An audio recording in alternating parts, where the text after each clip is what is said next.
नमस्कार मित्रांनो, किनीचं आज मैदान पार पडलं.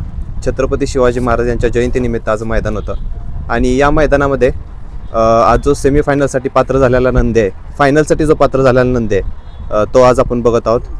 तर दादा नमस्कार. नमस्कार. तर तुमचं नाव सांगा पहिल्यांदा. मी दीपक काळे निंबूतचा. तर कुणासोबत नियोजन होतं आजचं? राय बाकी नाहीचा. रायबासोबत होतं. मागे कधी गाडी पाहिलेली का? नाही, पहिल्यांदाच आज. पहिल्यांदाच नियोजन झालं. कशा प्रकारे नियोजन झालं आजचं हे? नियोजन ते भैया खांडेकर आणि त्यांच्या वडिलांनी केलं. कोणत्या खांदी पाहिलाच? उजवीनच पळतो, एक खांदी. उजवीनच पाहिला. त्याची खरेदी कुठली सांगा मला. नाही, घरच्या गाईचं आहे. घरच्या गाईचं आहे. घरच्या गाईचं. कसं तयार केला त्याला आता? प्रॅक्टिस सुरुवातीला थोडं चालवलेलं, नंतर गोड्यावर 1-2 फेरं काढलं, त्यानंतर डायरेक्ट मैदानात चालू केलं. कधीपासून त्याला मैदानात काढलं तुम्ही? पहिला फेरा 5-6 महिन्याचा असताना काढलेला. बरं. त्याच्यानंतर 8व्या महिन्यापासून तर मैदानातच आहे. 8व्या महिन्यापासून मैदानात? सॉरी, 8व्या महिन्यापासून फेरे चालू केले. बरं. आणि एक 9वा चालू झाला त्यावेळेपासून काढलं. बरं. गॅप घ्यातून महिन्यातून एकदा फक्त पळवलेलं. बरं. सुरुवातीला कसं नियोजन करत होतं, कसा रिझल्ट मिळत होता? सुरुवातीला व्यवस्थित बैल वगैरेच भेटत नव्हती. बरं. आणि ज्यांना पण दिली शब्दाव त्यांचा सगळ्यात पहिल्यांदा आभार. त्यांना आजपर्यंत आम्हाला बैल दिली म्हणून आजपर्यंत आम्ही हा दिवस बघतो. आजच्या मैदानाबद्दल काय सांगाल? आज गटामध्ये सुरुवात कशी झाली? म्हणजे गटामध्ये सुरुवात कशी झाली? गटामध्ये कशी? गटाच्या पावत्या तर इथं आल्यानंतर निघल्या होत्या. बरं. आणि बघितलं पावती निघली 36 मध्ये. कडनं होती 7 नंबर तासावर, पण दोन्ही पण कडनं पाळतात त्यामुळे काय अडचण नव्हती. मग कडनंच आणले. गाडी व्यवस्थित गटपास झाली आणि दुसऱ्या सेमीत सेमी पास झाली. गट झाल्यानंतर सेमीमध्ये कसं नियोजन करायला सुरुवात केली तुम्ही? कारण की आपण गटपास झालोय. याच्या आधीचा रेकॉर्ड काय होतं नंदीचं? तसं म्हणायला गेलं तर हा सेमीचा बादशाह आहे. बरं. गट काढलात कधी सेमीला हार नसतेच त्याला. त्यामुळे सेमीची भीती आधी आजपर्यंत कधी वाटली नाही. आजचं मैदान का खास होतं? आजचा गुलाल का खास आहे तुमच्यासाठी? खास म्हणजे असं खास नाहीये, फक्त त्यांचा फोन पण आलेला आणि सगळ्या ग्रुपनं पूर्ण सगळ्यांना मिळून नियोजन केलं. असं एक कोण नियोजन करत नाही.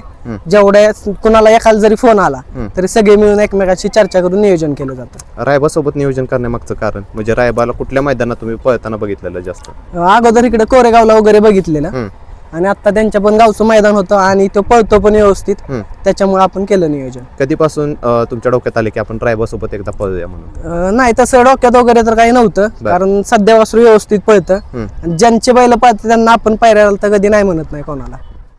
माझं नाव सुजल दायगुडे. तर मला सांगा की नाव कसं ठेवलं त्याचं? नाव म्हणजे नाव त्याचं करण ठेवलंय. बरं. काढतोस म्हणून. आणि परत यशबाई यांनी त्याचं नाव एडा काढतोस करून ठेवलं. असं ठेवण्यामागचं कारण म्हणजे एडा काढतोस वगैरे? ते असं म्हणजे ठेवण्यामागचं कारण म्हणजे त्या पळाच्या जोरावर त्यांनी नाव ठेवलं. बायानं पहिल्या दुसऱ्या मैदानातच एडा काढतोस त्याचं म्हणजे नावच झालं त्या पळाच्या जोरावर.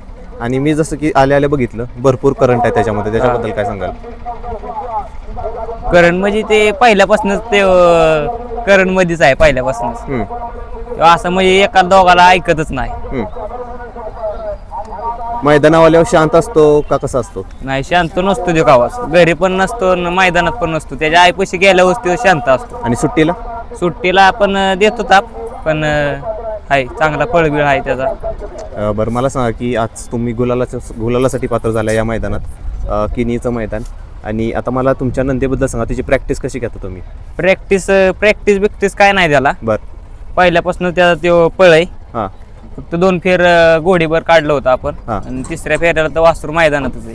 वय किती आता त्याचं? वय आता 14 महिन्याचं आहे. आतापर्यंत त्याची झालेली मैदानं कुठली झालेली? आणि आता मैदान जाईल तिथं गुलाला त्याचं आता मी सांगू शकत नाही. लय मैदान झाले त्याची. आठवणीतलं त्यातून? आठवणीतलं म्हणलं तरी अमोल दादा केसरीचा 1 नंबर केला लक्कनभर. बर.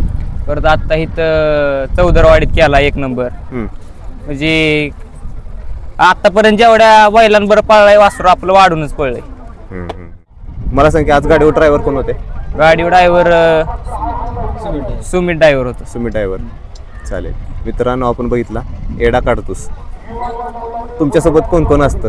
आमच्यासोबत ही सगळी टीमच असते. आम्ही सगळं जाईल त्या मैदानात ते एवढीच असतो आम्ही. एवढी सगळे अजून आहेत पण आली नाहीत. आणि नियोजन कोण कोण करतं? नियोजन यश करतो. यशकडं असतं सगळं नियोजन. तुम्ही जसं की म्हटला की गुलालासाठी पात्र होतोय म्हणजे भरपूर मैदानं झालेत, तर कधी अडचणी आल्यात का आतापर्यंत? अडचणी पहिल्यांदा लय अडचणी आल्या. बर आता म्हणजे एवढ्या महिन्यात अडचणी आल्या ना तर आम्हाला, कारण आम्ही बैल मागितलं की आम्हाला डायरेक्ट म्हणायची 20-30 हजार रुपये वायदी सांगायची वासराला. वायदी शिवाय आमचं म्हणजे कडं आम्हाला कोणी लय जणांनी नाकारले आम्हाला बैल द्यायला. पण आता त्यांनी त्या पळाया जोराव सगळं त्याने दावलंय करून. आजच्या गुलालाने काय वाटतं काय होईल आता पुढे? आता तर वाटतंय चांगलंच, म्हणजे 1-2 नंबर मध्ये राहील गाडी असं वाटतंय. स्वप्न काय आहे त्याच्याकडून तुमचं? आता गुलालासाठी तर पात्र तर होतोयच, पण एखादं मोठं स्वप्न तुमचं कोणतं आहे मोठं त्याच्यापासून? स्वप्न म्हणजे पुसेगाव हिंद केसरी त्याला करायचंय आमचा, तेवढं स्वप्न आहे आमचं. त्याने काय आमचं सगळं पूर्ण केलंय आतापर्यंत. आमचा 5 वर्षाचा संघर्ष आहे ह्यो. ह्याच्या मागचा पाठीमागचा एक भाव होता याचा, मल्हार म्हणून. 5 वर्ष झालं म्हणजे डॉक्टर बंटी डॉक्टर संघर्ष 5 वर्षाचा आहे. तेव्हा आता कुठं आम्हाला ही वस्तू लागली. तुम्ही सगळे म्हणजे मैदानावर असता, मग सगळे जण काय करता? नुसतं बैलगाडीचा नाद का अजून दुसरं काय करता? नाही, सगळे काम बिम बघून, घरी शेती असते ना, काम बघून शेती वगैरे सगळं बघून गॅप न काढतो ना वासरू 8-10 दिवसाच्या. 8-10 दिवसाच्या गॅपनं. चालेल मित्रांनो, आपण बघितला एडा काढतोस. खुराक काय ठेवता रोज? खुराक रेग्युलरच आहे, खुराक बिराक काय नाही जास्त. आईचं दूध पिऊन येतो मैदानात येताना. अजून आईलाच पितो ते अजून. मित्रांनो, एडा काढतोस. आणि सेमीमध्ये कोणत्या सेमीमध्ये गाडी पाहिली? सेमी 2 मध्ये पडली. कोणत्या तासावरून? 5 नंबर तासावर. सेमी 2 मध्ये 5 नंबर तासावरून गाडी पाहिली.